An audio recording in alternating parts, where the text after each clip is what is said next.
Good morning. This morning I'm going to be reading from 1 John 2:15-17 in the ESV. Do not love the world or the things in the world. If anyone loves the world, the love of the Father is not in him. For all that is in the world, the desires of the flesh and the desires of the eyes and the pride of life is not from the Father, but is from the world, and the world is passing away along with its desires, but whoever does the will of God abides forever. Okay. Now, this is not telling us to not love the people of the world. God so loved the world that he gave his only begotten Son, that whosoever believes in him with genuine God-given faith has eternal life and will not perish.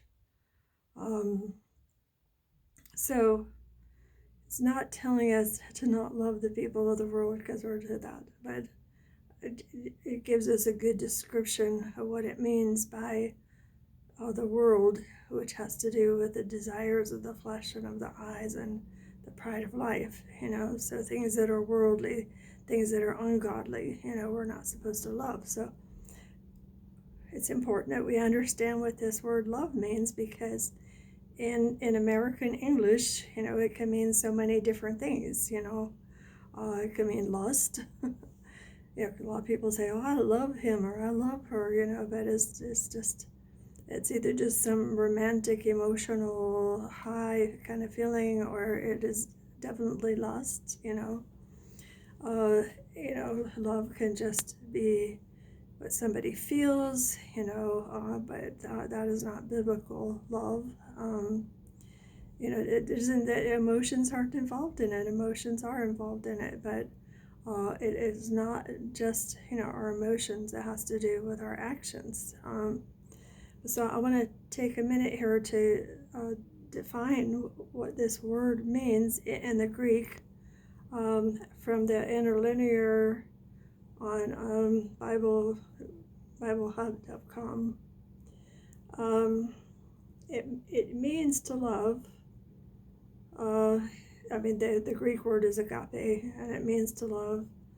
But then when you get into the actual breakdown of what it really means, it says it means to prefer to love, for the believer preferring to live through Christ, embracing God's will, choosing his choices, and obeying them through his power.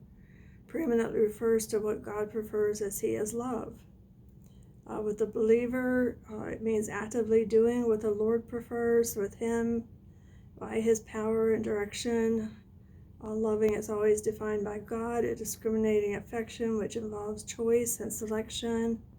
For example, convey how loving, preferring is Christ living his life through the believer. Okay. Its usage says it's to love, wish well to, take pleasure in, long for, denotes the love of reason and esteem. Okay, so when it says here not to love the world or the things in the world, that's what it means to love the world, the things in the world, those desires of the flesh and of the eyes and the pride of life, means we're not to prefer the things of the world over God. We are not to choose the things of the world over God. We are not to obey the things of the world. We are not to take pleasure in and long for the things of the world like we would for God. Okay?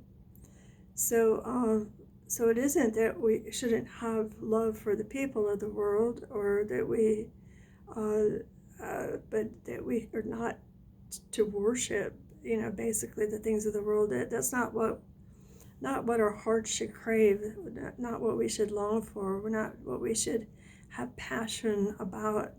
The things that are the desires of the eyes and that pride of life and everything, So now I love the interlinear on this BibleHub.com.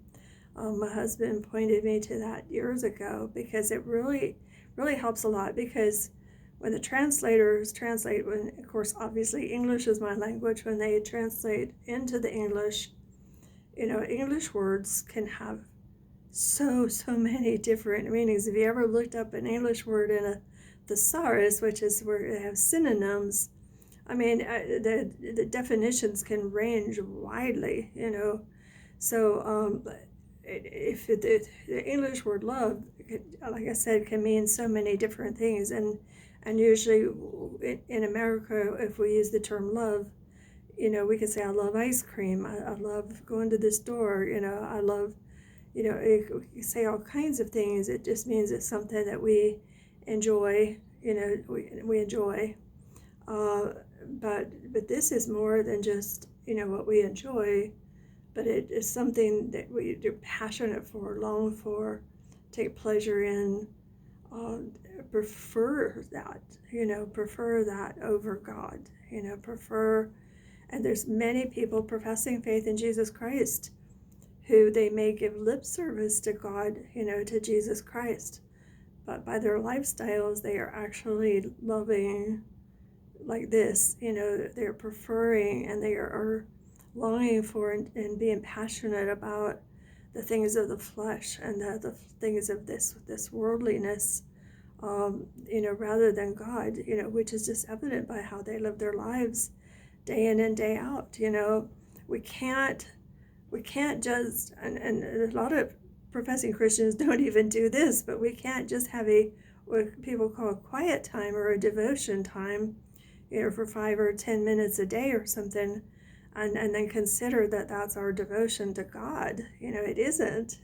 When we love God, we prefer Him.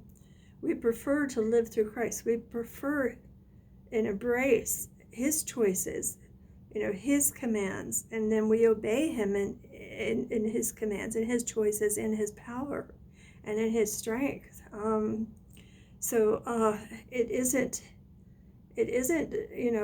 loving God is just this mushy-gushy, thing, or as somebody that we acknowledge, a little bit each day, and then we live our own lives. When we love God, with biblical love, well, we obey Him, number one, but our lives are surrendered to Him. He is the love of our life, He is the one that we long for and desire, and in His word, and to obey Him, above everything else, and that's not being taught, much at all in this worldly church of today that is market driven, because they're trying to draw in large crowds of people from the world to their gatherings, and so they have largely diluted the message of the gospel and dumbed it down greatly so as not to offend, human flesh and the ungodly, of the world,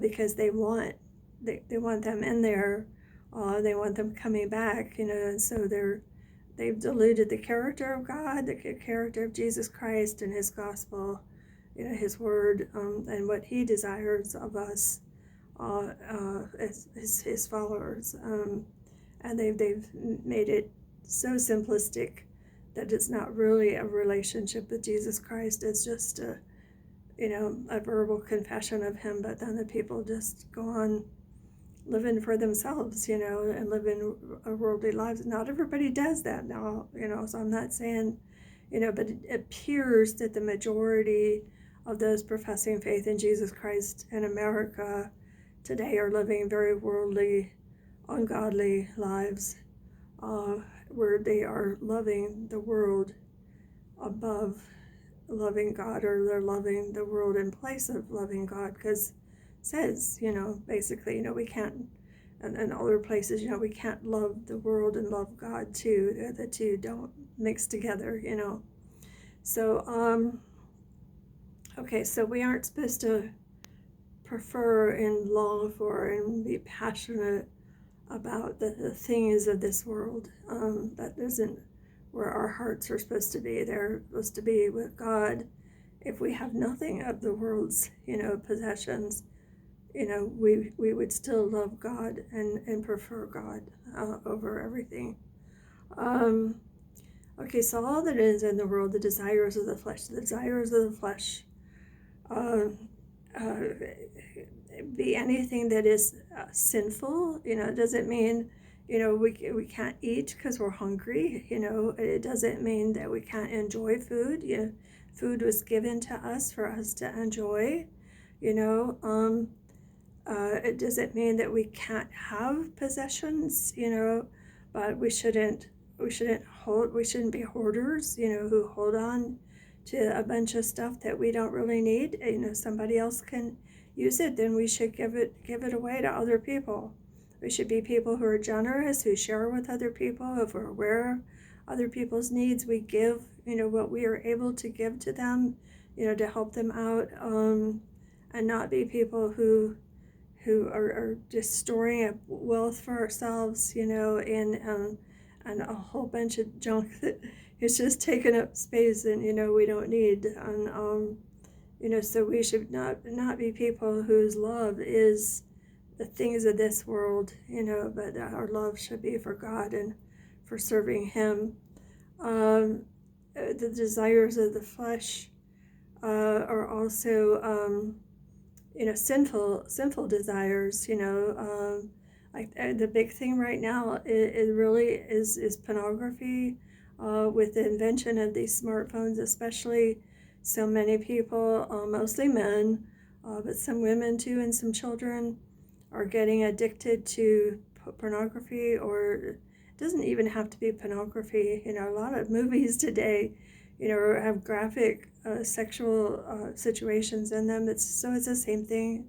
Anything where there's nudity and sensuality on sexual situations, we should avoid all of that. Anything that would stir up in us any kind of desires that are ungodly, or cause us to lust, after other people, even actors on a screen, or actresses, that we should avoid all that is ungodly and that is of the flesh, and that would potentially lead us into sin. We should not be taking those things into our eyes and our minds and our ears, but we should make sure that what we're taking in is good things. It doesn't have to be spiritual things all the time, but that it's not things that are contrary to God, not contrary to His word. The desires of the eyes, again, that goes to what we watch, and it doesn't have to be just in the area of sensuality. It can be, if we're being entertained by hate, and by murder, and by cursing, or by mocking people. That seems very popular today. We shouldn't be people who mock other people. We shouldn't be making fun of other people. We shouldn't be gossiping about other people. We should definitely not be slandering other people, but mocking people, making fun of people today is very popular, even among Christians, and we should not be people who do that. But we should treat people, kindly and with respect.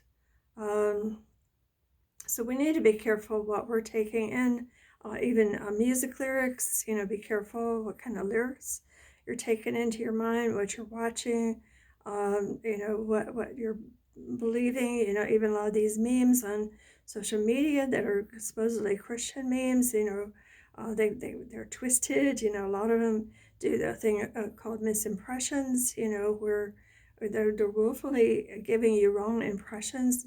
And so those are indirect lies instead of direct lies, but they're still lies. So we need to guard against those. And so all that is of this sinful world and is of the flesh is not to be what we love, not to be what we cherish, not to be what we long for, take pleasure in, are passionate for, that we choose above God, or in place of God, and not what we give our affection, our attention, our passion, and time to, because those things are not from God, but they're from the world. And that if that's what we do in place of loving God in that position, it says, that the love of the Father is not in us, so we can't love the world and love God at the same time. And then it lets us know the world is passing away along with its desires, but whoever does the will of God abides forever. So we need to be those who do the will of God and who are not passionate about the things of this flesh and of the world.